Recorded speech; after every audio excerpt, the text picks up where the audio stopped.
Citroen has earned an enviable reputation for its people carriers, and the Space Tourer sits at the top of that family tree.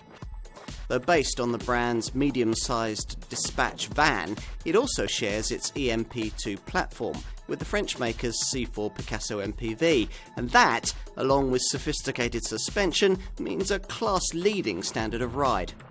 This model's running cost efficiency also sets a fresh class standard, and there's a wider variety of seating permutations than most rivals can offer. Tick the right boxes, and your Space Tourer could take as many as 9 people. It's all been very thoroughly thought through. The Space Tourer is an MPV based on a van that's built on Citroen's EMP2 family car platform.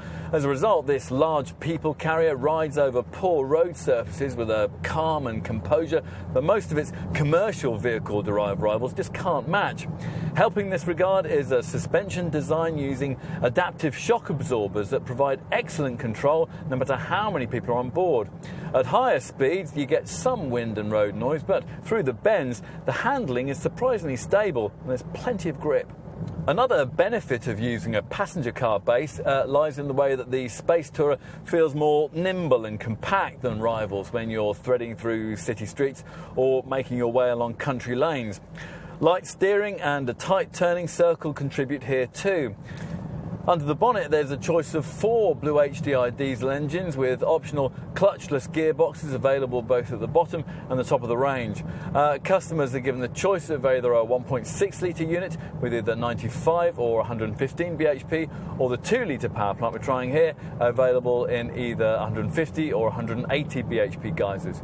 Go for this 150 bhp unit and you can expect 53.3 miles per gallon on the combined cycle and 139 grams per kilometre of CO2. Look at the class leaders in the super large van-based MPV segment, and it's clear that a lot of effort has been put in to distance the designs in question from their LCV underpinnings, which is why Citroen has put so much work in here to create the smart and actually quite attractive silhouette of this Space Tourer model. The 1.9 metre height of that long flat roof is important. It means this model can fit under normal car park height restrictions. And the length is critical too. Don't automatically assume that a super large MPV like this one has to be super long from bonnet to rear bumper. One of the body style options with this model is a relatively compact 4.6 metre long XS body shape that actually measures in at around 250mm shorter than car-derived MPVs like Ford's Galaxy or Volkswagen Citroen. Most Space Tourer buyers, though, will want the extra interior room of this 4.95 metre long M version, plus there's also a 5.3 metre long XL option if you really want to supersize things. I move to the back, and as you'd expect, the vertically stacked lights flank a tailgate rather than the twin side hinge doors you get on a dispatch van. Now, the space you get here with all 3 rows of seats in place obviously varies depending on the body style that you've chosen. With this mid-range M body shape, there's 627mm of length from the back of the 3rd seating row to the tailgate, which means you get 640 litres of cargo space up to the level of the low bay cover, or as much as 900 litres if you were to load up to the roof. A lot of the time, of course, you'll be using this Citroen with only 5 seats in place. Now, if on this M model we fold the 3rd row seat backs down onto their bases, we'll increase loading capacity up to 1,100 litres or 1,950 litres if we load it to the roof height. So finally, let's cover the capacity you'd get when you only need the front 2 seats. In this M model, with 2nd and 3rd row backrests folded onto their bases, you would have 2,000 litres of space up to parcel shelf level and 3,000 litres up to roof height. If you were to entirely take the 2nd and 3rd row seating out, those figures would each rise by 1,200 litres. Enough on luggage space though. What's this Citroen like for people? Well, let's start up front, open up the wide driver's door and step up behind the wheel to find out. This particular model is a business trimmed variant, which means that there's the no-cost option of the dual front passenger bench that would normally be fitted in a dispatch van. The fascia's focal point is found with this centrally situated 7-inch colour touchscreen, the most sophisticated we've come across in any Citroen so far.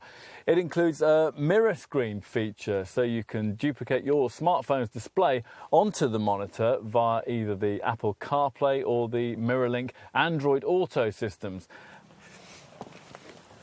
Here in the second row, where you get ample knee, shoulder and headroom, there's a 3-person rear bench that'll have a 60-40 split in it, provided you've taken up the option of having a third seating row behind. Now, on a field model, the seats are mounted on rails, so you can slide them backwards and forwards, although not individually. The middle seat will be joined to one of the outer ones. Now, let's see what it's like in the optional third row of this Space Tourer. The outer passenger side seat lifts and tilts forward to aid access, and that's something that's further aided by the provision of a higher roofline than you'd find in something like a Citroen or a Galaxy. And once you are in, you'll be reminded just why medium-sized vans make such a great starting point for a properly large, family-sized MPV. Instead of being crammed in cattle class as you would be in even the largest car-based people carriers, there's more than enough space here for arms, legs and heads. The Citroen Space Tourer is a welcome addition to the largest segment of the MPV market. Its good looks and smart interior give it instant appeal, while the versatility of choosing from 5, 6, 7, 8 or 9 seat configurations across 3 different body lengths give this French model more options than most rivals can offer. The problems with this MPV, such as they are, tend also to be things that apply to rivals in the segment. You'll get plenty of body roll if you're running late and you start throwing the Citroen around. And if you want to take the rear seats out, you need to be strong of back if you can't enlist someone else to help you. Otherwise, this Citroen's main issue probably lies in the fact that much the same package and much the same price is available badged as either a Peugeot Traveller or a Toyota Proace Verso, which means that if you like the design of this people carrier, and we can see why you might, then a decision to go for this Citroen version will probably be heavily influenced by the kind of deal being offered. Value, though, continues to be a brand strong point, just like MPV design, in fact. Some things never change.